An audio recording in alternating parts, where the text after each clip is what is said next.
When the internet began, bulletin board services, or BBS, became the first online communities of the so-called information superhighway. Using their phone lines, people logged in from all over America to talk about sports, games, movies, and on one BBS in particular, share their ghost stories. Over time, those communities all went dark, except for one lone server that continues to operate somewhere in an unknown part of Pennsylvania's Rust Belt. A relic of the 1990s, veiled in mystery, it is a digital archive of humanity's strangest encounters with the unknown, as told by the people who experienced them. My name is Brandon Schexnayder, and you are listening to Fear Daily.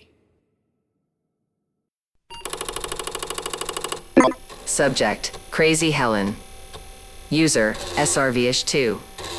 Posted February 13th, 1997.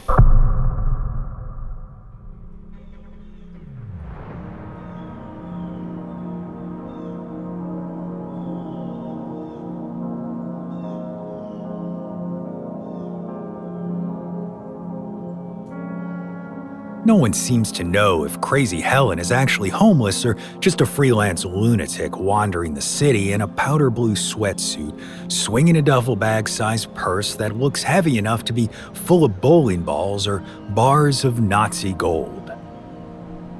I first met her in one of my post-cigarette refractory periods. I tend bar in a kitschy tourist spot on the West Coast that caters primarily to people adventurous enough to wander off the cruise ship, but dull enough to order the same beer they do at home. I'm not a smoker exactly, but sometimes I like to smoke. I know it's bad for you. I know it's getting more expensive every day, and I do not care in the slightest. Once or twice a week, the machine craves nicotine, and I'm all too happy to answer the call. My whole family smokes like a Pontiac Tempest trying to crest a hill, so I figure my lighting up every now and then is at most a minor sin, and to keep the balance, I say a couple Hail Marys and a novena after each one. Or at least, I think about doing it. Besides, if you've ever worked in the service industry, you know that popping outside for a dart is the only way you ever get a break. I was out behind the bar, sitting on the tattered lawn chair that qualifies as the bar's official smoke pit, when I heard a rough, vaguely feminine voice croak out, "Fucking idiot." I'm not unused to being called that, but it usually happens when I'm behind a bar checking ID, so it was with some confusion that I turned around to see the source. She stood at the mouth of the alley, her white hair hanging down past her shoulders, the purse's strap digging into her shoulder like they were at a party and didn't know anyone there. "Excuse me?" Crazy Helen spat. "You heard me, fucking idiot. You don't even smoke. Fake smoker. Enjoy drowning in your own bed, asshole." Her point stated, she nodded stiffly and shuffled off. Back inside, I must have had a look on my face because Scotty, the barback, asked me who died. No one. Well, some old lady just said I was going to, so me, at least eventually, I guess. He laughed and took a break from restocking glasses to push his perfect sun-bleached hair back behind one ear. The beautiful son of a bitch. "So you met Crazy Helen? You're officially official. Everyone who works here meets her eventually. So what's her deal?" He shrugged, and as he spoke, he kept neatly lining up glassware in the cabinets. "She's crazy. She says crazy things, makes predictions. She told our waitress, Stacy, that someone was going to cut her heart out, but she's walking the floor over at Berrybeard's now, still probably mixing up drink orders and kiting other people's tips." That was a relief. So she's like one of those street preachers talking about the end of the world. You get a couple right because eventually someone has to die. Scotty stopped, his hand resting on the bottom of an upturned glass. "Well, kind of. The thing is, sometimes she says crazy shit and gets it right." The collar of my shirt started to feel a little too tight. "What do you mean?" A couple years back, she told our prep cook Barry that he was going to get fucked by a train and a tugboat at the same time. It was my turn to laugh, but when Scotty looked up at me, there wasn't even the hint of a smile on his face. What? You can't be serious. How can any part of that be right? Remember that big derailment down in Alabama in '93? In '93, I was working at Paradox in Baltimore and so high most of the time I couldn't have told you what year it was, never mind whether or not a train had derailed in Gooch Sweat, Oklahoma. I told Scotty as much without quite so much detail. I'd only been working at the bar for a few months, and so everyone there only knew the new, relatively sober me, and I wanted to keep it that way.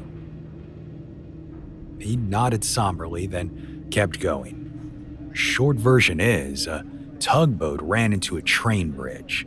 Not hard enough to knock it down, but just enough to knock the tracks out of alignment. When the Amtrak hit it, boom. Off the rails, down into the water, killed a lot of people, including Barry's family. His parents, brothers, sisters, aunts, uncles, they were coming here for his wedding. Man got fucked by a train and a tugboat at the same time. Just then, a group of boring but thirsty cruise passengers stampeded through the door, ending our conversation. I poured pint after pint of bad rice water, the repetition driving the entire subject from my mind until it slowed down just before closing time. I was out back again, a camel halfway to my lips, when I heard Helen's voice again. "Enjoy drowning in your own bed, asshole." I whirled around, but she wasn't there. Looking from the mouth of the alley down to the cigarette pinched between my fingers, I examined its smooth white surface and orange filter. There's something undeniably satisfying about smoking, and I wouldn't have thought I was doing enough of it to cause myself real trouble, and yet, Barry. Maybe betting against Crazy Helen wasn't the smart play. I pitched the unlit cigarette onto the ground.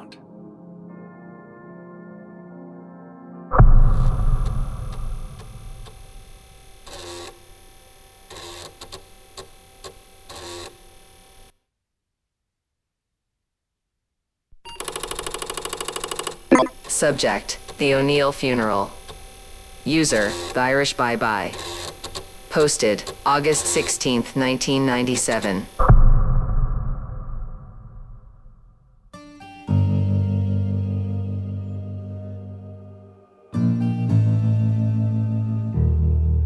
First off, let me say that whatever you've read about the O'Neill funeral in the newspapers, it's not true. Well, most of it. Some of it is true, just not the worst parts. We're not angels, you understand, but we're not monsters either. No one hits a dead body with a steel chair unless they've got a real good reason. Those reporters didn't talk about that, even though we tried to tell them. Everyone in this town has always hated the O'Neills. The only one of us who ever got any respect was my cousin Raina, and that was because she married Brucey, who was a sheriff's deputy. Then, even that got fucked up. Raina used to work the night shift at the Loaf and Jug out by the county line, and when people would come in with so much as a whiff of alcohol on them, she'd wait for them to leave and call it into Brucey. For a while there, it got to where he was giving out so many DUIs, the boys at the department started thinking he was a psychic. When someone finally put it all together, Brucey was fine as paint, but Raina's, and by extension, our family's reputation, went back into the shitter further than it had before. Now, we weren't just dumb, dirty hicks, we were narcs too. Given all that, I don't know why I expected the assembled people of Larimer County to do anything except kick us when we were down, to give us the littlest bit of sympathy for the people we lost, for the things we saw, because they sure as shit didn't. Now, we're out here bleeding to death while everyone just points and laughs. When I said before that we weren't monsters, I should have built in a little exception for Uncle Randy. Uncle Randy was a real piece of shit, and there isn't a single member of the O'Neill family who'd have said otherwise unless it was Randy himself doing the asking. Exactly how he was related to us is a family secret lost to me. We just knew he was kin, for better or worse. He was a huge man, too, 6'6" easy, without an ounce of fat on him, and meaner than a cornered badger. He also had, and I mean this with the deadliest of seriousness, the strength of 10 men. There are family stories going back 2 generations about Randy lifting or pulling things of such weight and size they should have required a team of horses. If that isn't enough to drive it home, there are other family stories about what Randy could do, ones they're not fond of telling. For example, he once killed a man outside the Longhorn Tavern for stepping on his good shoes. According to people who were there, Randy was drunker than any man on God's earth has ever been, and he bumped into Calvin Robinson, who used to be a milliner in town. Whether or not any shoes were actually stepped on is a matter of debate. What is generally agreed upon is that Randy wheeled on Cal in a rage and battered him to the ground with a thunderous right hook. Randy then dropped one tree trunk-like knee across the downed man's neck, starting to furiously rant about respect and the cost of a good pair of shoes. Half-conscious, Cal feebly tried to free himself, his hands weakly beating against Randy's trousers. His eyes ablaze, Randy looked around at the gathering crowd, settling finally onto Robinson's screaming fiancée. He stayed fixed on her, a smile on his face as he reached down to rest the fingers of one hand on the soft part of the belly, just below the rib cage. Cal cried out as Randy's iron grip dug into the flesh, burrowing into the skin until he was gripping bone. He then did the same with the man's pelvis, freshets of blood pouring from the place where his fingers had forced themselves inside. A constable had arrived at this point, too afraid of Randy to put hands on him, but warning him against hurting Cal any more than he already had. Randy didn't even acknowledge him with so much as a look. Instead, he pulled his hands in opposite directions, tearing a terrified Calvin Robinson in half right in front of the woman he loved. People fight about that story not because they think it didn't happen. It's the timeline that doesn't make any sense. Calvin Robinson's tombstone lists his date of death as 1925. If Randy killed him, it means he was close to, if not more than 100 years old when he died. Both times. We think it was his ticker that did him in. The first time, there was an old mine on his property where Randy used to spend a lot of his time. It was weird, but the more time he spent in the mine, the less time he spent around town spouting insane shit about old magic and putting his hand up waitresses' skirts, so we kept our observations to ourselves. 6 weeks ago, we had a tremor run through town, enough to rattle the beer bottles hanging from the trees in my front yard and leave everything else alone, or so we thought. As it turns out, that little tingler was centered just north of Randy's property and shook it enough to bring half the hillside down on top of the mine entrance.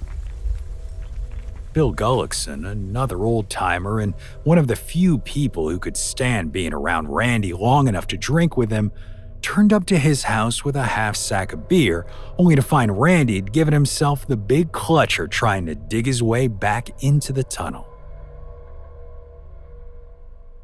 The day of the funeral was warm for November. Parking at Stepperton's mortuary is for shit, so I had to leave my truck at the credit union and walk back over.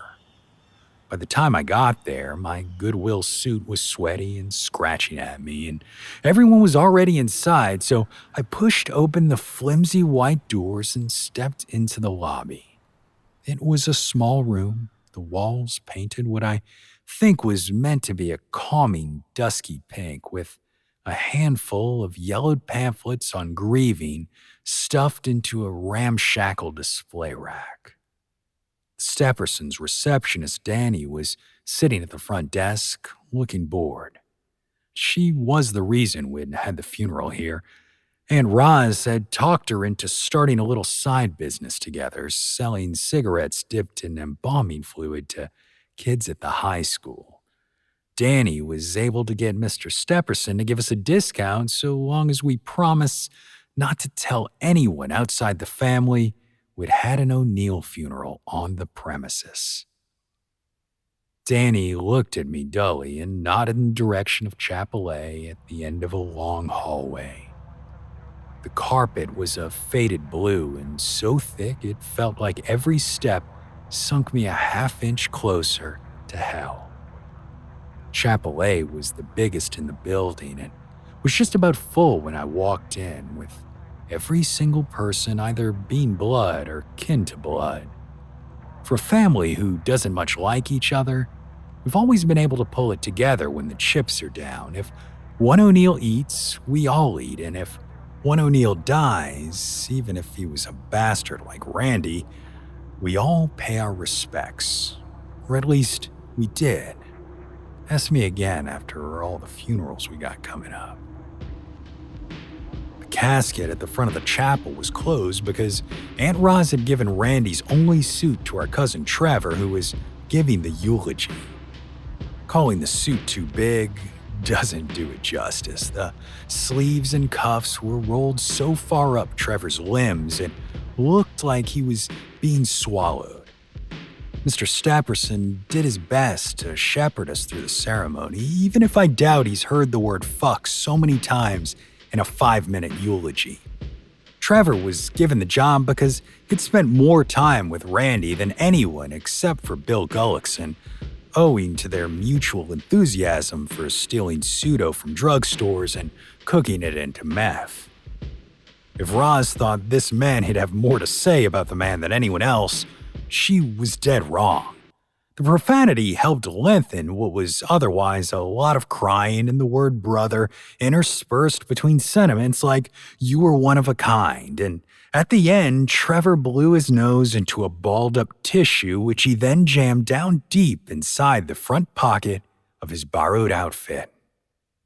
He then shuffled over to the casket, careful not to trip on the fabric puddled at his feet, and thumped the lid twice. There was barely time for a "see you on the other side, brother," before it happened. Something on the inside of the casket thumped back. Instantly, it was like the air had been sucked out of the room. Trevor, his face a mask of shock, pounded again on the top of the cheap wooden box. Another muffled thud came in response. A murmuring rose up among the assembled family. Was Randy alive? If so, was there any way for him to know who had taken his gun collection? Trevor, his bearded face red and swollen from crying, shouted Randy's name, and the thumping from inside the box grew in volume and frequency. "He's alive!" Trevor shouted. "He's alive in there! Randy, we're coming for you, brother!" With that, he started frantically untwisting the fasteners, holding down the upper half of the casket's top until he threw it open. The family was in full uproar now, standing and trying to see past Trevor, who was blocking their view of Randy. Being at the back and one of the shorter people in the room, I couldn't see anything except the rumpled backs of secondhand suits and returnable Kmart dresses, their white tags dangling. One time when we were kids, my brother Marty and I broke into a neighbor's house when they were away on vacation. It wasn't a malicious thing, but they had a nice house, which was a novelty to us, and we wanted to see what the inside of one looked like. Marty had tried to show he wasn't impressed by talking shit about the cream-colored curtains and immaculate kitchen countertops. Finally, for reasons I still don't understand, he declared the carburetor to be rich people bullshit and stuck his hand down into it before turning it on.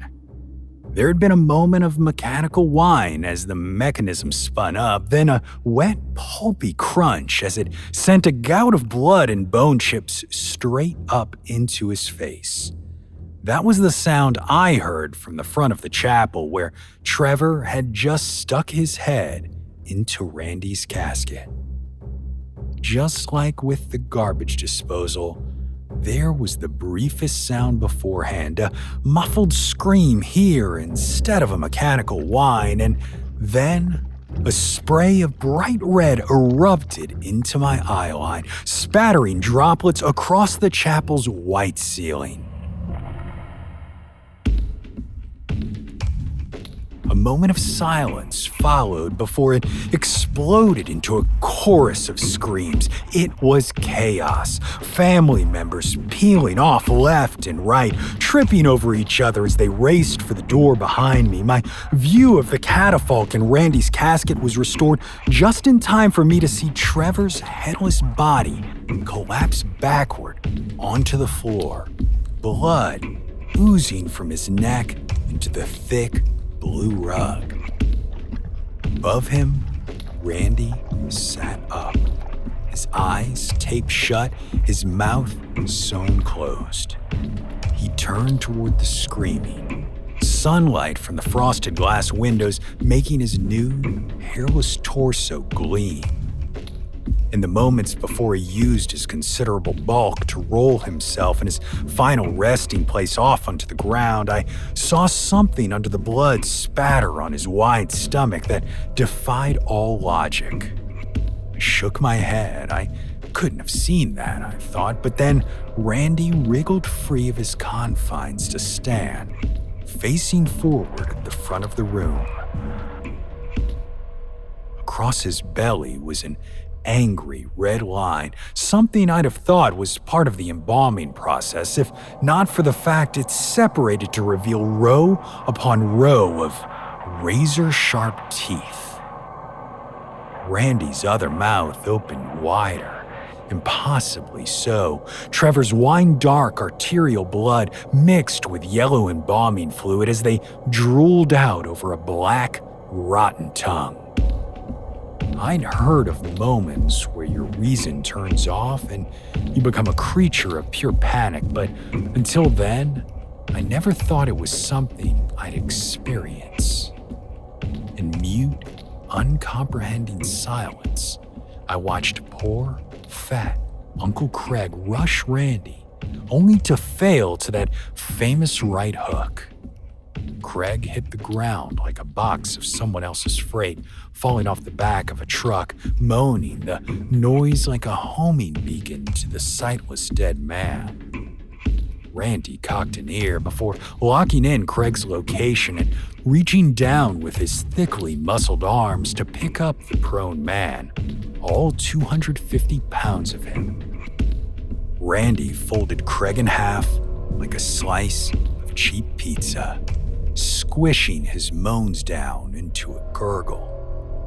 Even amid the screams coming from all corners of the room, I could hear still Craig's breath whistling in his heavy, compressed lungs as Randy began feeding him to his other mouth head first. The powerful jaws bit through my uncle's rib cage as easily as if it was canned salmon, bones and all.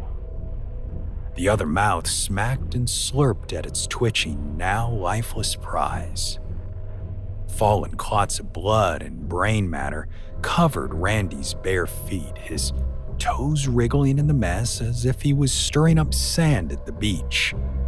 It was then that Rolly, my cousin Annie's husband, came in with the steel chair that would become so famous in the newspaper coverage. He was screaming a sort of war whoop, bringing the weapon down square into Randy's face with a clang. Randy stumbled back, his arms pulling Craig's mutilated corpse away from the other mouth, which roared in protest, its ersatz lips sticking out like a nursing baby whose mother had pulled away her nipple. Rolly pulled his arms back and delivered another heavy blow to the dead man, the chair flattening his nose. Other mouth roared again, and Randy kicked Rolly so hard in the chest the crack rang out like a gunshot. Rolly's face immediately went slack, and he dropped to his knees, lolling forward. Dimly, I heard Annie screaming his name. Craig's mangled remains were tossed aside, and Randy blindly reached out to find Rolly, settling on his shoulders. The dead man stepped forward, and I remember thinking just for a second that he looked like a priest about to give a benediction. Of course, what came next wasn't a benediction. Instead, the only difference between it and what happened to Craig was the other mouth ate Rolly's entire body tip to toes. Another oddly calm thought rose up in me. Where's all that food going? Its meal finished, Othermouth let out an obscene, foul-smelling burp, and that was the starter pistol for my fight-or-flight response. Suddenly, I could move, and there wasn't a hope in hell I was going to fight. I ran for the door, past the still screaming Annie and a very pale Danny who couldn't seem to reconcile her heretofore boring day with the abattoir in front of her. I hit the front door of Stepperson's like a wrecking ball, knocking one of them clear off the hinges, and as I would realize later, dislocating my shoulder in the process.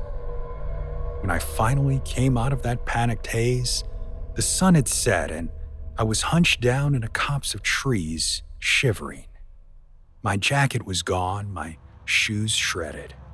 I took a deep breath and got to my feet, wincing at the ache in my shoulder. The underbrush bit into the soles of my feet. It was so dark that I wasn't sure which way to start walking until I saw headlights pass by in the distance.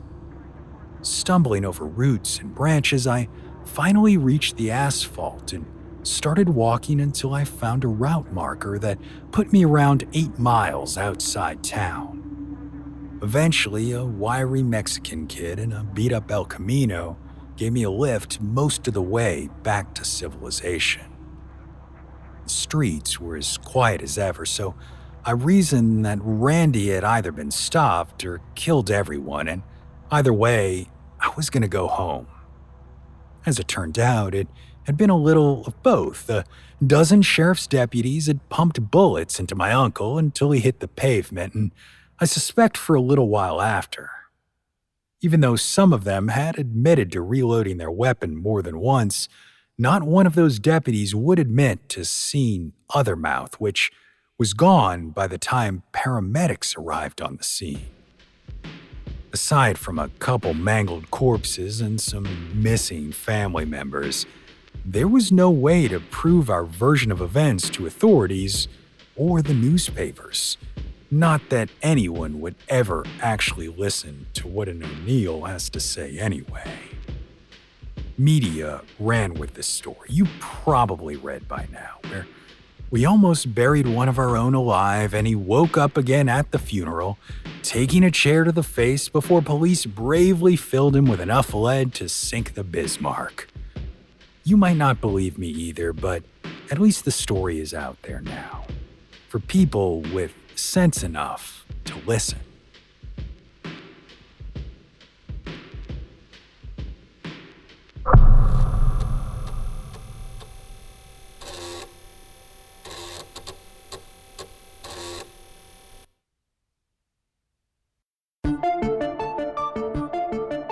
Fear Daily is an independent podcast hosted by Brandon Schexnayder and written by Brennan Storr, with Joanna Smith serving as the consulting editor, audio production by Rachel Boyd, and sound design by Southern Gothic Media. This podcast is a work of fiction. Names, characters, places, and incidents are either products of the author's imagination or are used fictitiously. Any resemblance to actual persons, living or dead, or to real events or locations, is entirely coincidental. Ad-free versions of Fear Daily are available now on your favorite podcast apps. For more information, visit feardaily.com. But move fast before the server goes offline.